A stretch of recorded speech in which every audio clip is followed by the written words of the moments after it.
Oke, kita lanjutkan setelah kemarin kita sudah membahas tentang gravitational wave. Kita akan melanjutkan pembahasan tersebut. Popping on the waves. What do you feel if a gravitational wave passes you by? Well, if you are happy to be modeled as a point-like particle moving along at geodesics, then the answer is simple. You feel nothing at all. Apa yang akan terjadi jika sebuah gelombang gravitasi itu mengenai kita? Jika kita dimodelkan sebagai point-like particle, maka kita tidak akan merasakan apapun. This follow from the equivalence principle. Instead, it's all about your standing relative to your neighbors.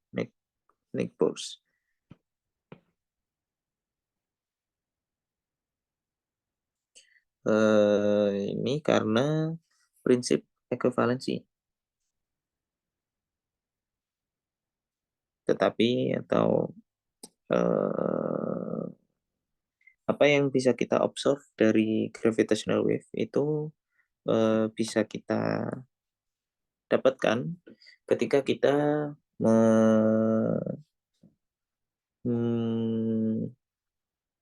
membandingkan apa yang kita rasakan dengan apa yang neighbor kita rasakan. This relative physics is captured by the geodesics deviation equation that we met in section 3.3.4.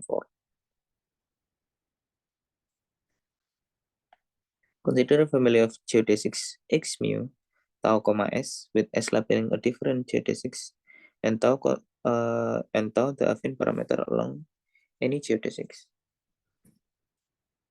Tinjau sebuah keluarga geodesics atau banyak geodesic x mu, tau, s, dengan s itu adalah geodesics yang berbeda, dan tau itu adalah parameter untuk sembarang geodesics. The vector field tangent to this geodesics is the velocity for vector u mu partial x mu partial tau s. Ini adalah vector field tangent to geodesics.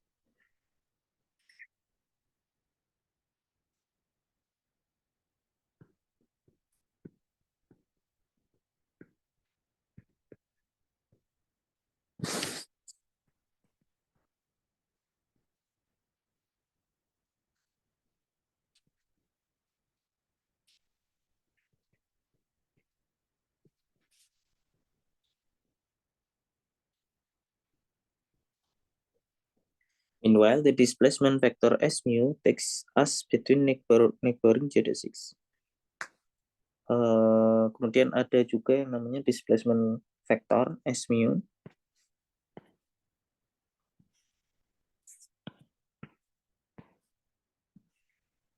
Yang mana displacement vector ini dia membawa kita dari satu geodesics ke geodesics yang lain.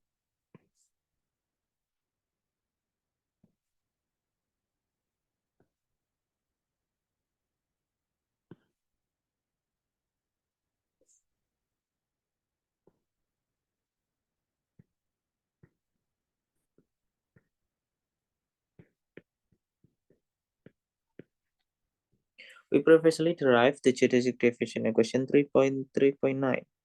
Kita bisa menurunkan yang namanya geodesics deviation equation, persamaan yang menunjukkan seberapa terdeviasinya di geodesics kita. We'll consider the situation where the absence of the gravitational wave, our family of geodesics are sitting happily on a rest frame with u mu sama dengan 1,0,0,0. Kita tinjau sebuah situasi di mana belum ada gravitational wave, sehingga u mu kita, u mu itu adalah vector field tangent to geodesics.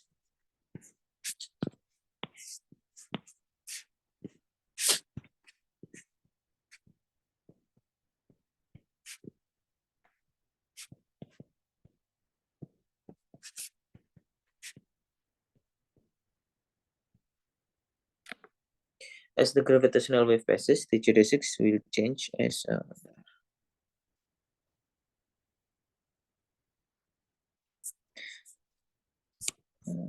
ya. Dan kalau ada gravitational wave, maka geodesicnya akan berubah dan vektor field tangent to geodesicnya juga akan berubah sedikit. Fortunately, we won't need to compute the detail of this. We will compute the deviation to leading order in the metric perturbation H. Kita tidak perlu menghitung ini, tetapi kita akan menghitung deviation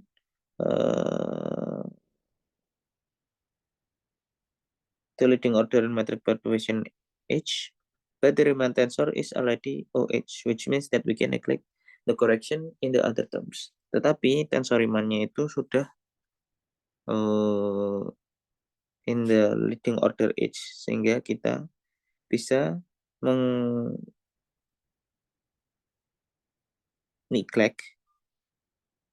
mengabaikan koreksi dari suku yang lain. Sehingga hanya memasukkan Riemann tensor aja maksudnya. Similarly, we can replace the proper time tau for the coordinate time t. We then have, sehingga kita mempunyai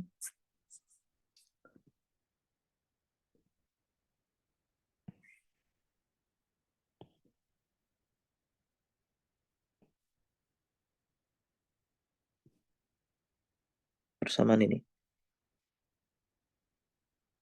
Karena u mu kita itu hanya ada ketika 1000, sehingga masukkan aja. Dan seperti yang tadi, karena kita hanya ingin meninjau leading order in the metric perturbation H, karena R ini sudah leading order in perturbation H, maka U-nya ini kita nggak perlu hitung. Maksudnya nggak perlu kita hitung OH-nya. The Riemann tensor in the linearized regime was previously computed in 5.3. Kita sudah compute Riemann tensor in the linearized regime using H mu not equal 0. Ini H mu not equal 0 karena ini ya.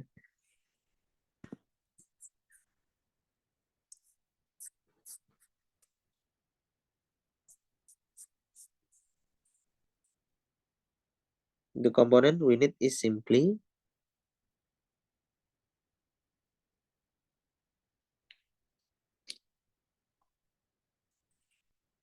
coba kita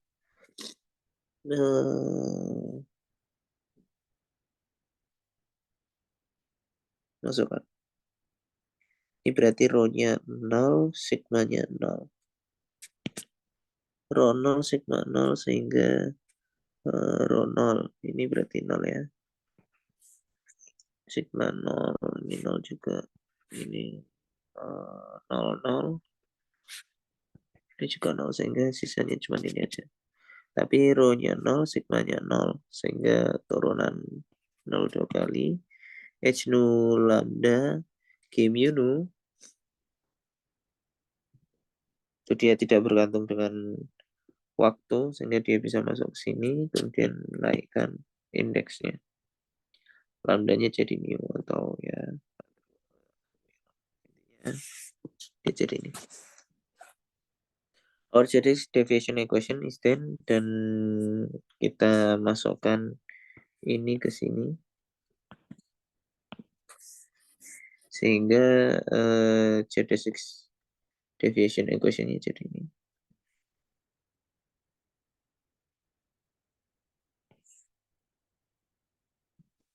We see that the gravitational wave propagating, say, the z direction with the polarization factor 5.2 22 affects neither S0 nor S3. Kita lihat bahwa untuk gelombang gravitasi yang bergerak di arah Z, maka gelombang gravitasi itu tidak akan merubah S0 atau S3. Karena H mu nu-nya itu 0 dan H3 nu-nya itu juga 0.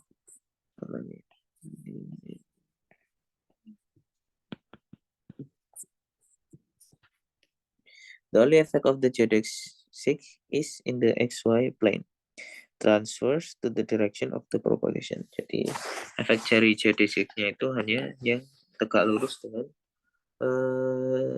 propagasinya. For simplicity, we'll solve this equation in the z equals 0 plane. H plus polarization. If we set hx equals 0, then the geodesic diffusion equation 5.23 becomes, misalkan hx-nya sama dengan 0, sehingga ya ini sama dengan 0, ini sama dengan 0, cuman bagian yang itu aja yang ada. Tinggal kita masukkan aja mu-nya kita turunkan 2 kali, I omega-nya turun 2 kali, jadi minus omega square. Ini untuk yang S1. Untuk yang S2, karena S2-nya minus H plus, jadi dia ini jadi plus. Jadi ini S2. Tinggal dimasukkan aja persamaan 5.23 ini.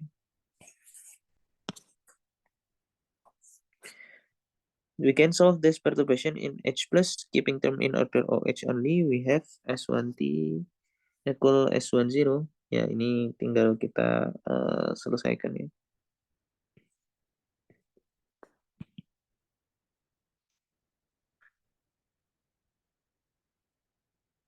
Secara perturbatif. Kemudian S2T-nya sama dengan ini.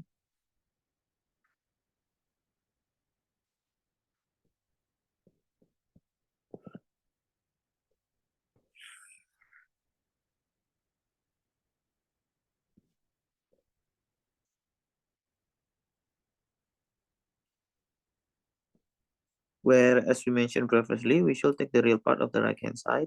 Recall that H plus can also be complex. Jangan lupa kita ambil real part-nya aja.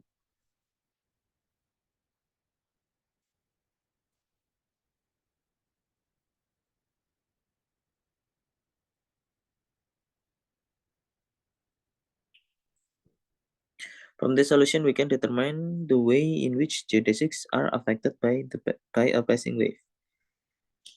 Think of the displacement vector S mu as the distance from the origin to the neighboring geodesics. Kita bisa memahami atau menganggap displacement vector S mu itu adalah jarak dari origin to neighboring geodesics. We will consider a family of neighboring geodesics corresponding to collection particle which at time t equals 0 are arranged around a circle radius r. Kita akan meninjau sebuah family of neighboring geodesics yang berkorespondensi dengan koleksi dari partikel ketika t sama dengan 0 itu dia bentuknya circle radius r seperti ini. Ini t sama dengan 0.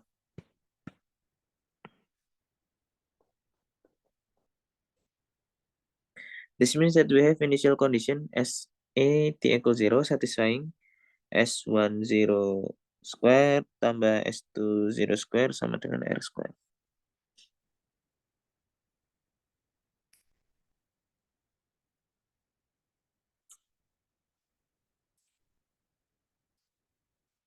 Jadi ini kayak X, ini kayak Y gitu. The solution 5.24 tells us how this geodesics evolve. The relative minus signs within the two equations means that when the geodesics move outward in, say, the x1 equal x direction, they move inward in x2 equal y direction, and vice versa. The net result is that as time goes on, this particle will evolve from a circle to an ellipse and back again displaced like this. Intinya kalau kita ambil real part-nya berarti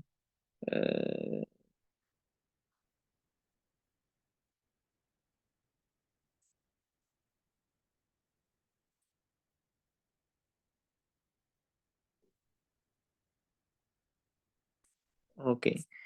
Jadi yang X ini nanti akan menuju X, sedangkan yang Y ini akan menuju minus Y, seperti itu. Karena minus sign di sini. Perbedaan minus sign di situ.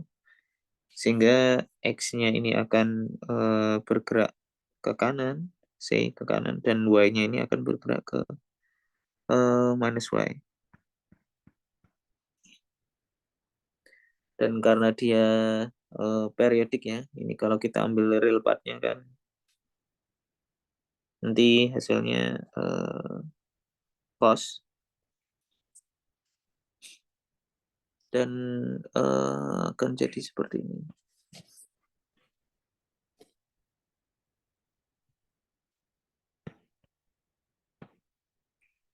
Sekarang kita ke HX polarization. If we set H plus equal 0, then the geodesic deviation equation becomes, tinggal kita masukkan juga,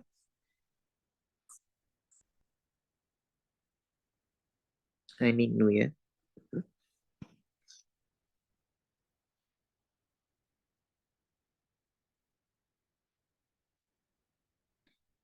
Jadi yang ada nanti hanya 1, 2, dan 2, 1. 1, 2. Jadi kalau mu-nya 1, yang S yang belakangnya itu 2. Dan begitu juga sebaliknya, kalau ini 2 maka ini 1. Tinggal dimasukkan aja indeks-indeks di atas. Again, we solve this perturbatively in HX we have. Dan kalau kita solve perturbatively, maka kita akan dapat ini.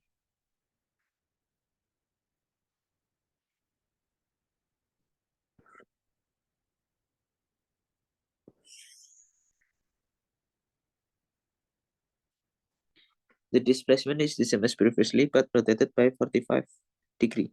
Thus, it is not that the displacement S1t plus minus S2t have the same functional form as 5.24. This means that this time the displacement of geodesics looks like this. T equal 0. Jadi intinya bedanya 45 derajat.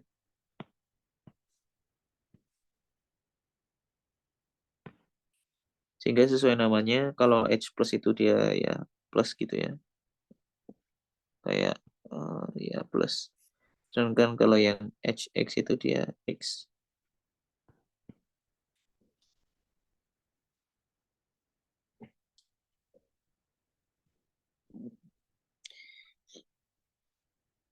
Bisa dilihat karena ini itu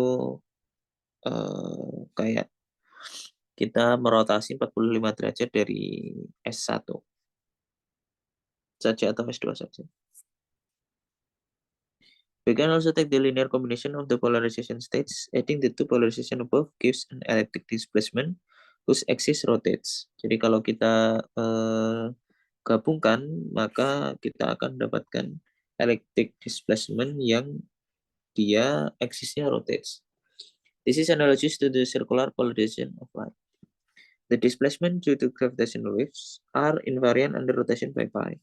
This contrasts with the polarization of light, which is described by a vector and so only invariant under 2 pi rotation. This reflects that the gravitational has been 2, while the photon has been 1. Karena dia invarian terhadap rotasi by pi, sedangkan kalau foton dia invarian terhadap rotation by 2 pi.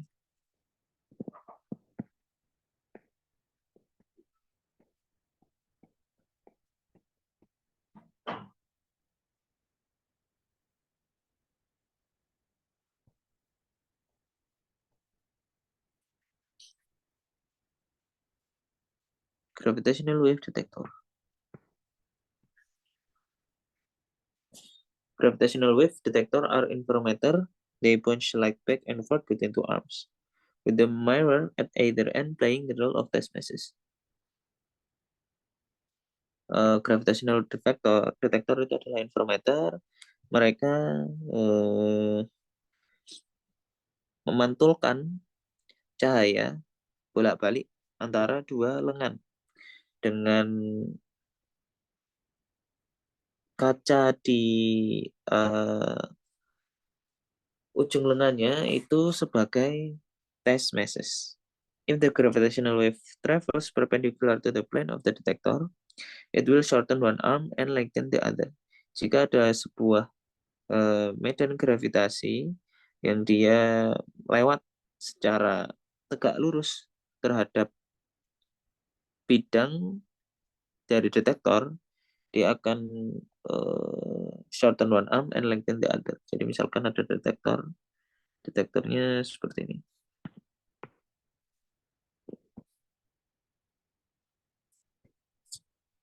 Dan ada gravitational wave, arahnya menuju bidang ya. Arahnya menuju bidang ke sana. Maka ya seperti polarisasi di atas, dia akan shorten salah satu arm dan akan lengthen arm yang lain.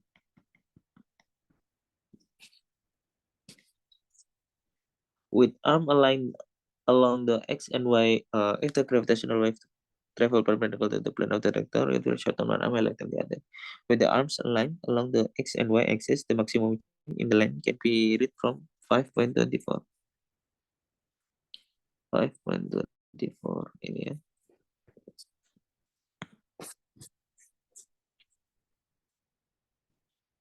L action sama dengan L, 1 plus minus H plus.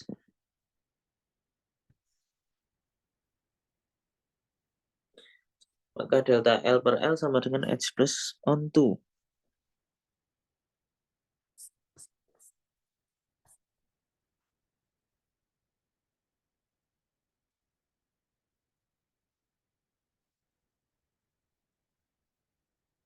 Ya, yang paling maksimum ya. Berarti I omega T-nya 1. To get a ballpark figure of this, we need to understand how large we expect X plus to be from any plausible astrophysical source. We'll do in section 5.3.2, it turns out it's not really large at all. Typical sources have H plus, it's around 10 to the power of minus 21. The length of each arm in the LIGO detector is around 3 km. L-nya itu around 3 km, meaning that we have to detect a change in the length of 10 to the power of minus 18. This seems like a crazy small number. It's smaller than the radius of proton and around 10 to the power of 12 times smaller than the wavelength of the light used in the interferometer. Nonetheless, the sensitivity of the detector is up to tux. And the LIGO observers detected gravitational wave for the first time in 2015. For this, 3 members of the collaboration were awarded the 2017 Nobel Prize. Subsequently, the LIGO and Virgo detector have observed a large number of mergers involving the black holes and neutron stars. Exact solution. We have found a wave-like solution to the linearized Einstein equation. The metric for a wave moving in, say, the positive z direction takes the form seperti ini.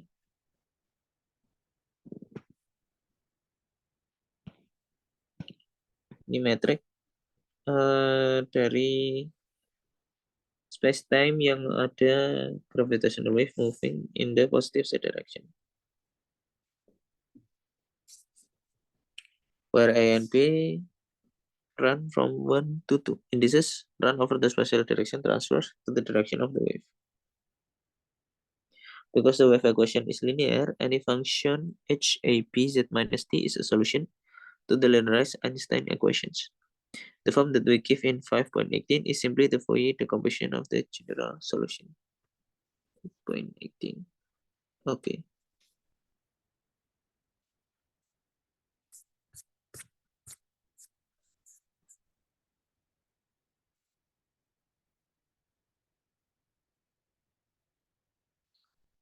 Because gravitational waves are so weak, the linearized metric is entirely adequate for any properties of gravitational waves that we wish to calculate. Karena medan gravitasi itu sangat lemah, maka metrik yang terlinearisasi itu sangatlah rentan atau sensitif terhadap properti dari gravitational wave yang kita ingin hitung. Nonetheless, it's natural to ask if the solution has an extension to the full nonlinear Einstein equations. Dan ya, ini sangat natural untuk menanyakan apakah solusi dari linearized teori ini bisa kita generalisasikan menuju nonlinear Einstein equation. Rather surprisingly, it turns out that there is, dan ternyata ada. For a wave propagating in positive z direction, we first introduce light cone coordinate untuk gelombang yang dia menjalar di positive z direction, maka kita gunakan light cone coordinate. U sama dengan T minus Z, and V sama dengan T plus Z. Then we consider the plane wave answers, sometimes called the Brinkman metric.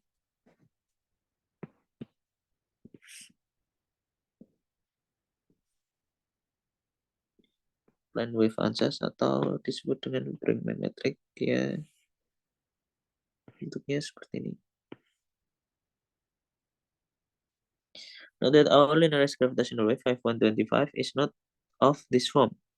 There is some slightly fitly change of coordinates that take us between these two metrics.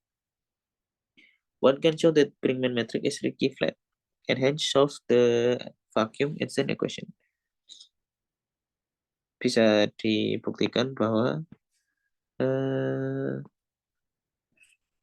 Brinkman metric itu Ricci flat, artinya R-nya sama dengan 0 ya. Sehingga dia solve vacuum Einstein equation. For any traceless metric H, A, B, maka R minus sama dengan 0, dan sehingga H, A sama dengan 0. Jika dan hanya jika ini.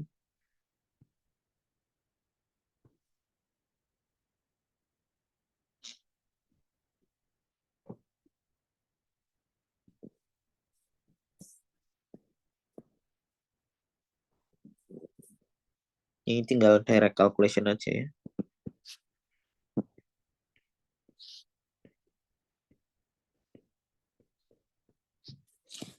The general metric again has two independent polarization states, dan metrik yang umum nanti akan mempunyai dua independent polarization state, ini dan ini.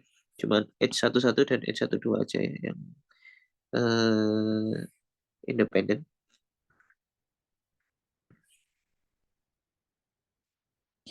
It is unusual to find the solution on nonlinear PDE which depend on arbitrary function, like H11 and H12. Sangat tidak biasa untuk menemukan solusi dari nonlinear PDE yang dia bergantung dengan sembarang fungsi, seperti H11U and H12U. The Brinkman metric are rather special exception.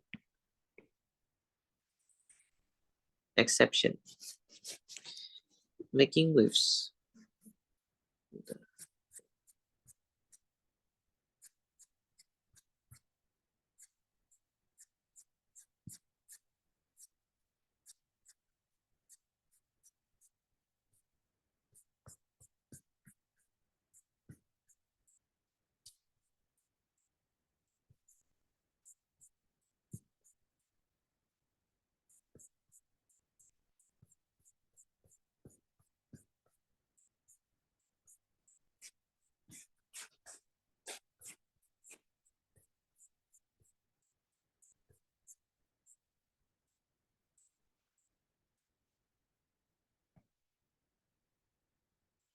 The gravitational wave solution described in the previous section are plane waves. They come in from infinity and go out to infinity. In reality, however, gravitational waves start at some point and radiate out. Gelombang gravitasi yang dideskripsikan di section sebelumnya itu adalah gelombang planar atau gelombang bidang, di mana dia datang dari infinity dan menuju infinity. Padahal secara realitanya gelombang gravitasi itu mulai dari satu poin dan dia akan beradiasi. Ya kan, contohnya kalau dua black hole merge kan mereka datang dari satu titik gitu. As we will see, the story is entirely analogous to what we saw in our earlier course on electromagnetism. There you generate electromagnetic waves by shaking electric charges. Kita bisa, kalau di elektromagnetik, kita bisa mengenerate electromagnetic waves dengan kita punya electric charge, kemudian kita shake electric charge-nya back and forth. Nah, gravitational wave ini mirip. Kita bisa mengenerate gravitational wave dengan shaking masses. The purpose of this section is to make this precise. The Green's function of wave equation. Our starting point is the linearized Einstein equation 5.15. Kita kemarin sudah menurunkan ini. Linearized Einstein equation, which assume that both the source in the case of the energy momentum tensor T mu nu and the perturbed metric H mu nu are small. This is simply a bunch of decoupled wave equation. We will resolve this in section 6 of the lecture on electromagnetism, and our discussion here will parallel to the present what present there. We'll consider the situation in which matter field are localized to some spatial region sigma. Kita akan meninjau sebuah situasi di mana medan materinya itu terlokalisasi di spatial region sigma. In this region, there is a time-dependent source of energy momentum T mu nu x prime, T.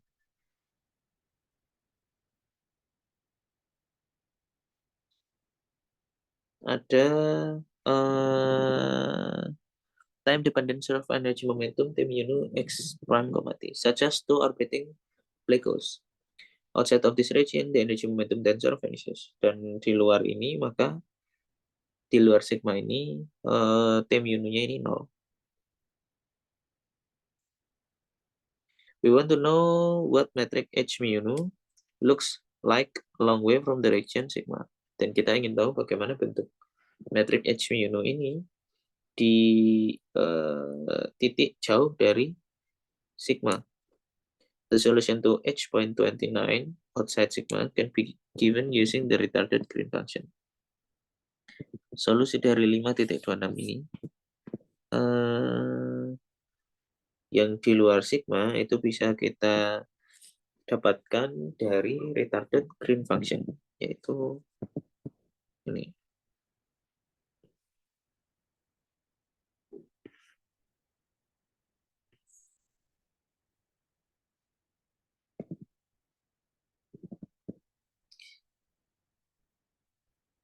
Here, T-ret is the retarded time given by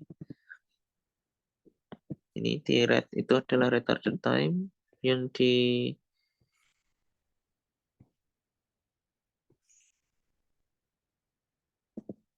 seperti itu. It's not too hard to show that the solution satisfy the redundant gauge condition. Tinggal kita turunkan aja. Provided that the energy momentum tensor is conserved.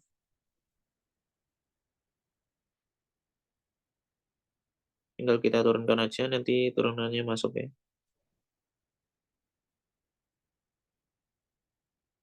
The solution does not, however, automatically satisfy the temporal and traceless condition H.21. Tetapi solusinya tidak secara langsung memenuhi temporal and traceless condition. The solution H.27 captures the causality of the wave equation. The gravitational field H bar x, t is influenced by the matter at position x prime at the earlier time t rate, so that there is time for this influence to propagate from x prime to x. Solusi 5.27 ini dia mengcapture causality dari persamaan gelombangnya. Apa artinya? Artinya adalah gravitational field H bar-nya itu terefek oleh materi pada posisi X prime at the early time t rate, so that there is a time for this influence to propagate from X prime to X.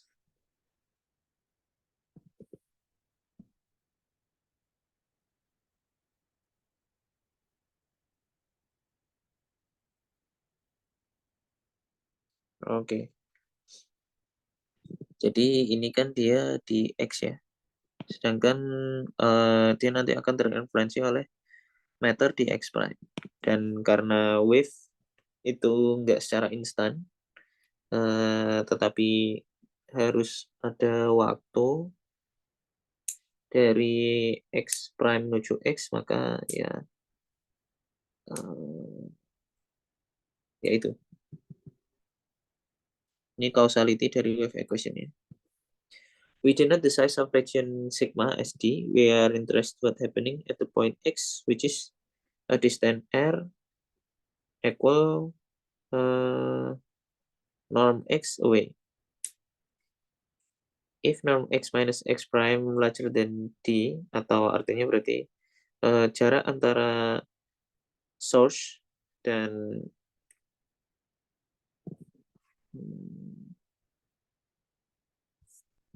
titik yang kita tinjau itu sangat jauh, for all X prime in sigma, then we can approximate dan menggunakan Taylor expansion kita bisa dapatkan persamaan ini.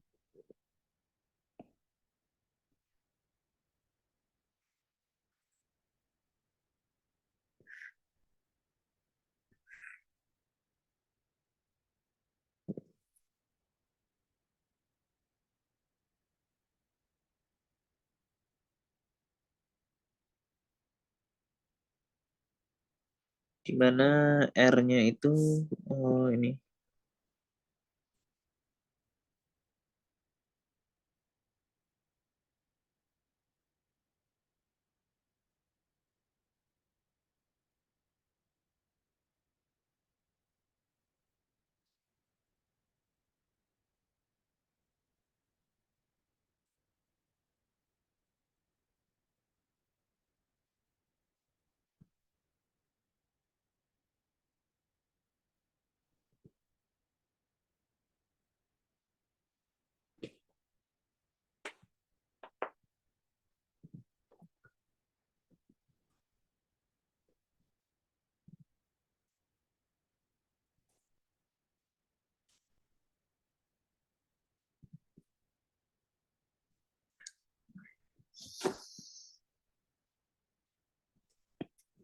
Taylor expansion itu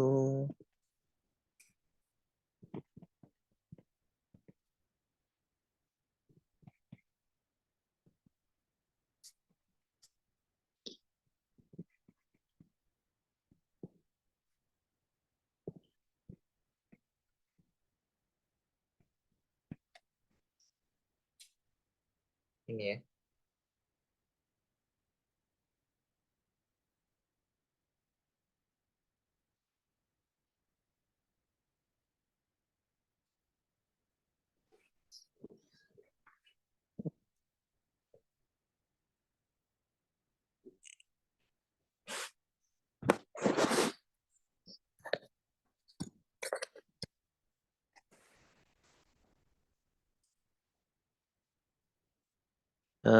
Coba ekspansi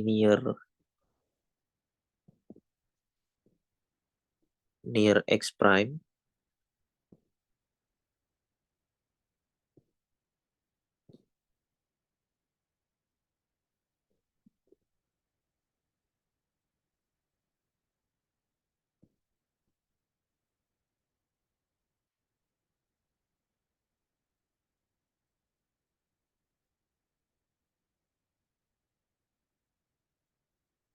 salah, near X.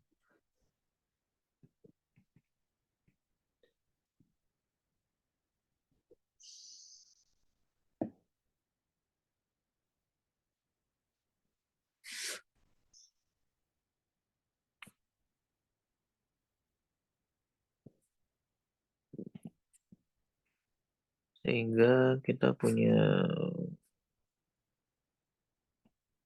X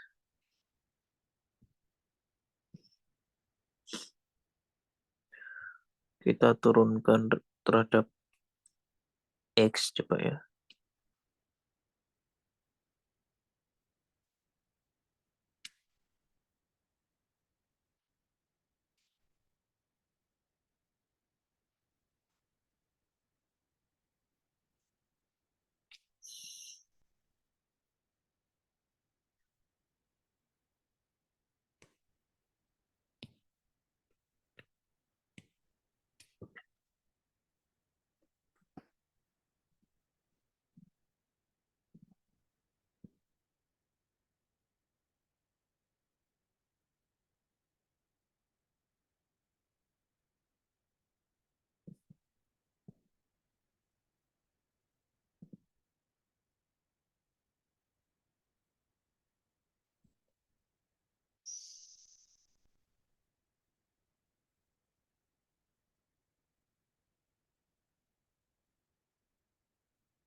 Saya coba cek lagi.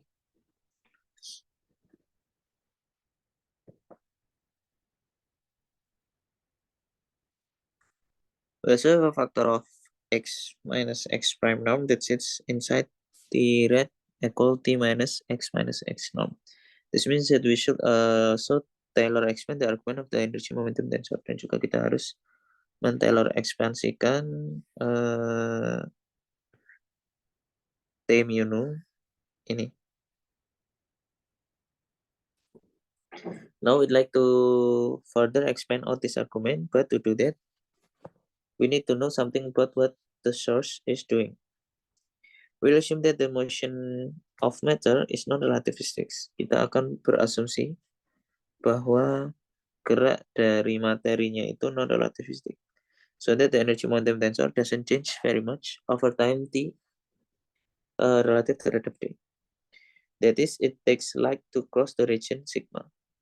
For example, if we have a system comprised of two objects, say neutron star or black holes, orbiting each other with characteristic frequency omega, then T mu nu itu nanti akan proporsional dengan e to the power of minus I omega t. And the requirement that the motion is non-relativistic becomes d very less than 1 on omega. Then we can further Taylor expand the current to write T mu nu x prime, T red equal T mu nu bisa men-Taylor expand T mu nu-nya.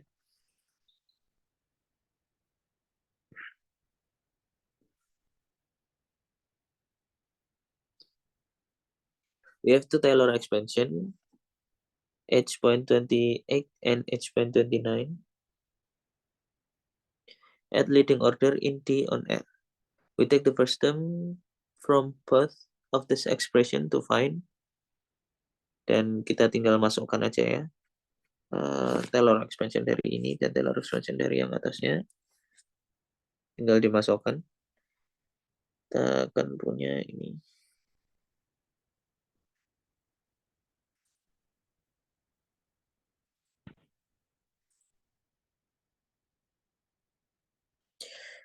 We first look at this expression for H00 bar and H0i bar. The first of this is, dan tinggal kita cari per komponennya. Maka H0 bar-nya ini dengan E-nya itu. This is simply the recapitulation of Newton limit 5.16 with the long distance gravitational potential with phi equal minus G on R. With each the total energy inside the region sigma at the linear order to which we are working. Current conservation partial mu T mu equals 0 ensures that the energy E inside sigma is constant. So the time dependence drop out. Similarly, we have, dan kita punya H0i itu ini.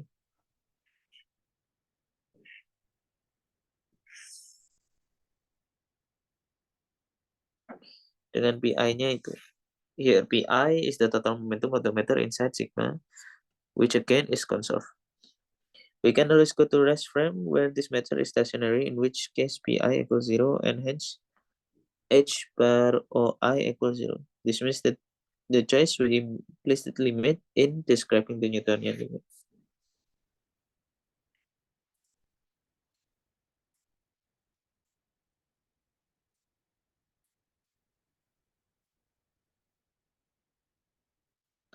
Neither the expression H00 bar nor H0J bar capture the physics that we are interested in. The result only know about the conserved quantities inside the region sigma, not about how they are moving. Tadi H00 bar dan H0J bar itu tidaklah mengandung fisika yang kita inginkan. Padahal itu H00 bar dan H0J bar hanya membicarakan tentang conserved quantity inside sigma. However, things become more interesting when we look at the special components of the metric. Hij bar itu sama dengan ini.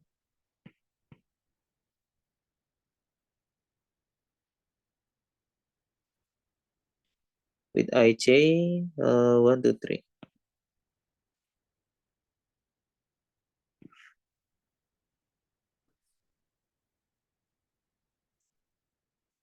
Now the integral on the right hand side is not a conserved quantity, dan yang di kanan itu bukan conserved quantity.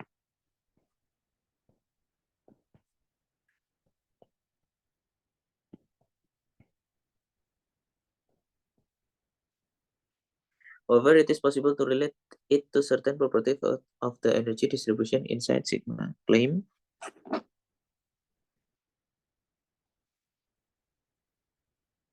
yang suku yang kanan itu sama dengan setengah I double dot T, where I change the quadruple moment of the energy.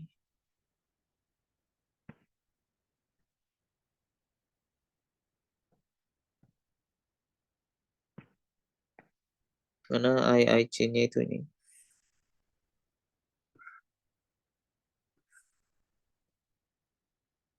Proof.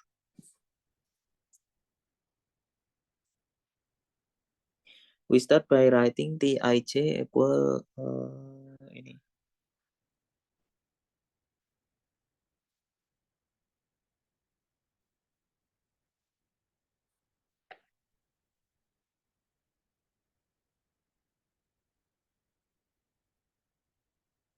Where in the second quality, we use the current conservation partial mu T mu nu equal 0.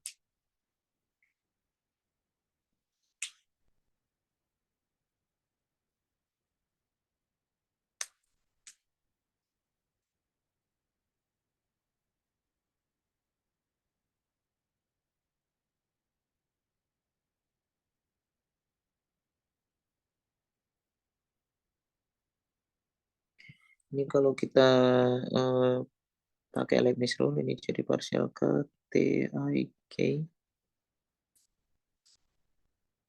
XJ ditambah TIK partial K XJ. Ini jadi delta KJ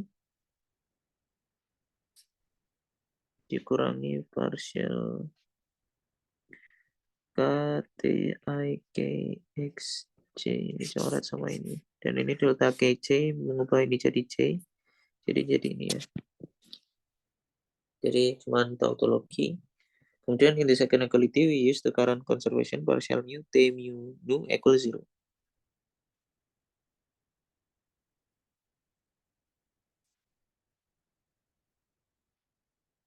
Sepertinya ini.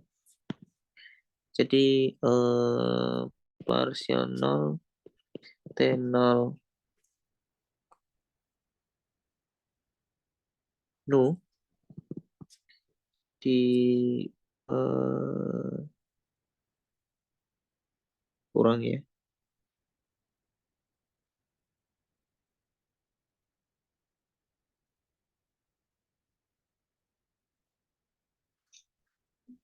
Ditambah sepertinya. Wait, ditambah di bawah.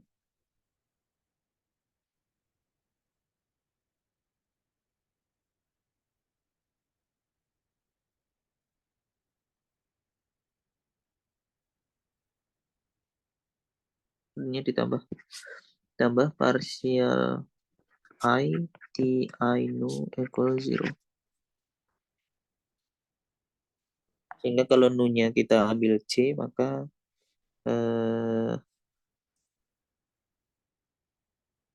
dia akan jadi ini.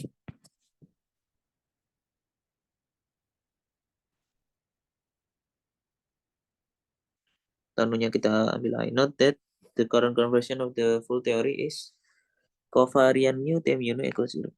But in our linearized analysis, this reduced to partial mu T mu nu equals 0.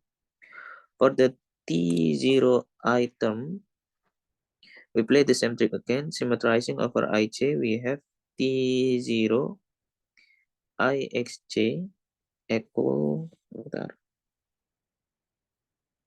Oh, ini simetrisasi I dan J di sini ya. Dan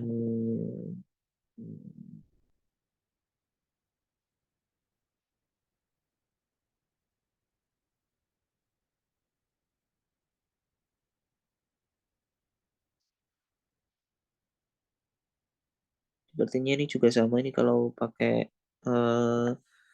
aturan Leibniz,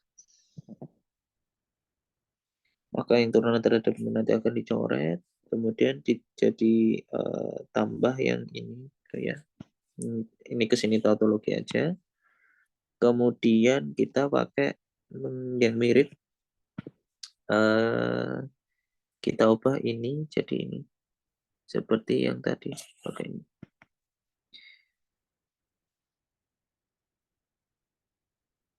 Kenapa kita ngecek ini? Karena kita ingin menghitung when we integrate this over sigma, we drop the term that are total spatial derivative. We are left with kalau kita integralkan terhadap sigma, maka yang ini akan hilang, sehingga sisanya yang ini aja.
Nanti zero I itu yang ini sepertinya.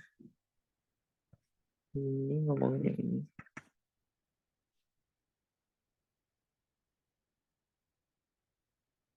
Karena IJ-nya ini simetrik,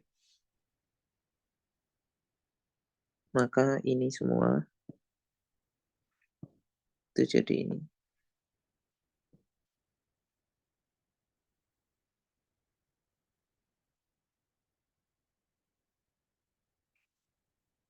Oh, oke. Jadi TIJ atas, ini nanti jadi coba kita tuliskan. Partial K TIK XJ plus partial 0 T0I XJ-nya kita tuliskan itu setengah partial K T0K XI XJ plus setengah partial not T00 XI XJ.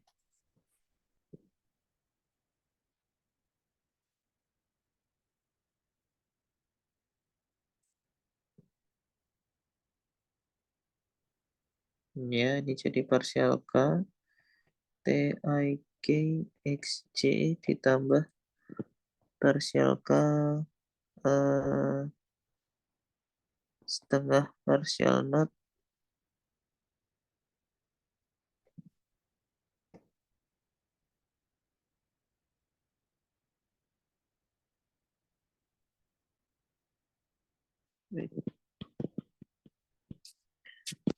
partial not setengah partial ke T0K XI XJ ditambah setengah partial not square T00 XI XJ.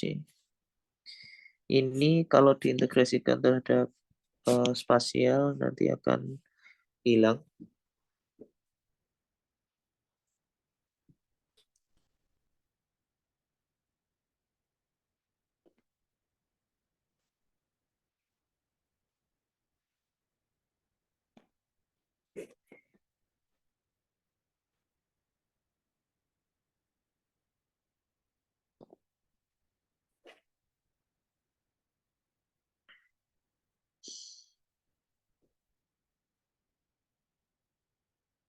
Oh ya benar.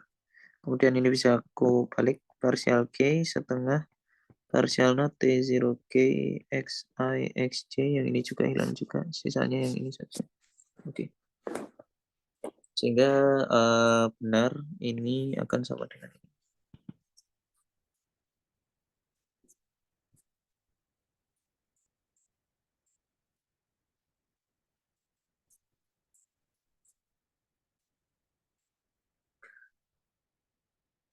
Ya, I think this is